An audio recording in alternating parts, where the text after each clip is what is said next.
How's it going, YouTube? I wanted to make this video today about this Ruger American Ranch rifle I picked up at a gun show yesterday. It's chambered in 300 blackout. I've been looking for one, and the other thing was the the Ruger Marksman adjustable trigger, which I knew was adjustable. They advertise it as being a 3 to 5 pound trigger and easy to adjust. So I brought it home, looked up real quick, only YouTube video I found on this rifle on how to adjust the trigger, and I took it down as far as I possibly could, and using my trigger gauge, I was consistently, I measured it 3 or 4 times, was getting over 4 pounds, which to me wasn't acceptable. So I decided to do a little trigger mod, which I will go over in a bit. And after this mod, the trigger has been consistently pulling, breaking just over 2 pounds. That was probably a little higher, heavier than it had been, but again, this is not a digital or highly accurate trigger gauge, and this is not focusing well, but let's see. There we go. That's measuring at 2.5 pounds. But after I did my mod, I went online and saw another trick that I'm going to try out for you guys here today. So once the C-ring is off, it's pretty easy to push out. I'll just point out here, this is the Marksman adjustment screw. You're supposed to turn it clockwise inwards to make it stiffer, and turn it counterclockwise or open it out to loosen it. And it's supposed to be 3 to 5 pounds, but again, when I took it all the way out, it was, I tried various things, it was still measuring over 4 pounds. So I had to remove this C-ring here, and then you can just very easily push this this pin out. It comes out from the other side, and there really isn't much of any spring tension on this trigger. I'm doing this one-handed here, but I'm going to put that pin aside, and this just comes right out. This is the trigger, it has that safety blade in there. And so what I tackled, my trigger job was basically to the trigger connector, this piece up here. I wanted to, this is the edge of this top surface is what rubs up against the sear to release. So on the top surface, my goal was to polish, just to make it nice and smooth. Whereas on this surface right here, I wanted to just slim it down just a little bit, just shave off a little bit of material so that the trigger had a less distance to travel before it broke. So the primary tools I used were this little file that I've had for years, very small. It's 5 inches long, and here at the thickest part it tapers, but the thickest part's less than 1/4 inch. It's 0.2 inches on a digital caliper. Then I have some 600 grit sandpaper, tiny little squares, and a 400 grit sandpaper. This is my typical trigger job kind of kit, along with a trusty rubber eraser or any kind of backing that kind of gives so that you have a uniform pressure on whatever it is you're sanding. And basically took the trigger and just sanded the surface. Took it, rubbed along the edges, rubbed starting with 400 grit, then 600 grit, and then I moved to the Dremel tool with some polishing compound. Again, my goal here on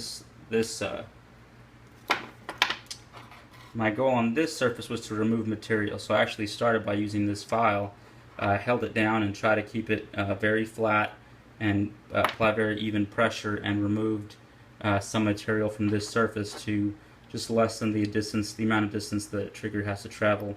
On this surface, I just wanted to buff it, and I actually ended up, what you don't want to do is you don't want to round it. You don't want to round this surface, especially on semi-autos. Rounding can tend to increase the likelihood of bump fire. But I did do a little bit of unintentional rounding, probably because of the eraser that I was using as my surface. But just started with 400 grit sandpaper, moved down to 600 grit sandpaper, and down to the polishing compound. Just gave it a really nice shine, again trying to keep that edge very sharp. So going back to the main trigger body, if you look inside, there's this spring you can see here, which actually gets pushed further back, more or less tension. That's what you're adjusting when you're adjusting that set screw. And it just kind of comes right out. You can pull it out of there and easily put it back in. We'll get back to the spring in a minute. But now with that spring out of the way, again, what I really wanted the surface I really wanted to manipulate is this sear surface, which is hard to see, but in there, where the trigger breaks. And with this file, and really with the bolt out of the way, you got to be careful with the bolt, by the way. When you push this release button and it's out like this, this little pin really easily falls out, and you drop all these pins and parts out of the way. But with the bolt out of the way, I can take my little file, which is again less than a 1/4 inch thick, and I can rub it right past that surface. It's hard to see there, but I can rub it. It goes right.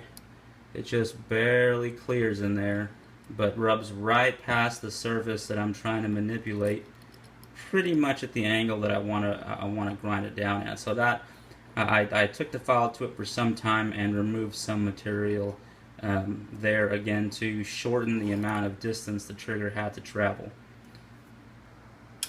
So that's all I did. That's all it took to get my trigger down to 2 pounds. And then afterwards, I was searching, and I found I think a thread on the firingline.com where someone had said, all you really got to do to get your trigger to 2 pounds, your Ruger American, is to take this spring, which is I guess the trigger tension spring, and remove 1.75 coils. Now, I'm not sure what 1.75 coils is exactly. I did see some people took off a little too much and were having problems, and Ruger does not yet sell replacement parts for this trigger, so if you take off a little too much, you're going to be stuck ordering a whole new trigger or trying to find something comparable, which doesn't sound appealing to me.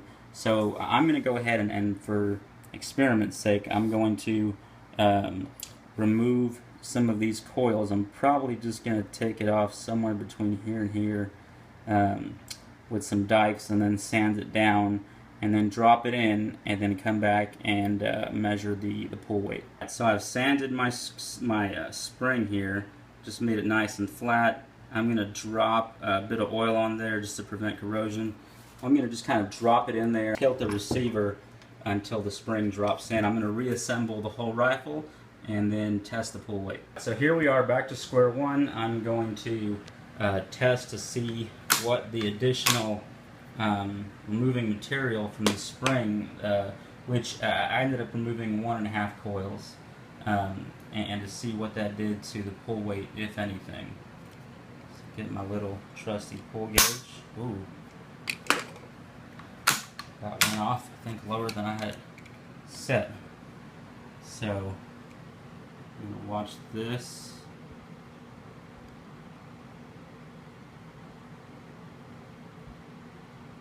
Approaching 1 pound. It's above 8 ounces.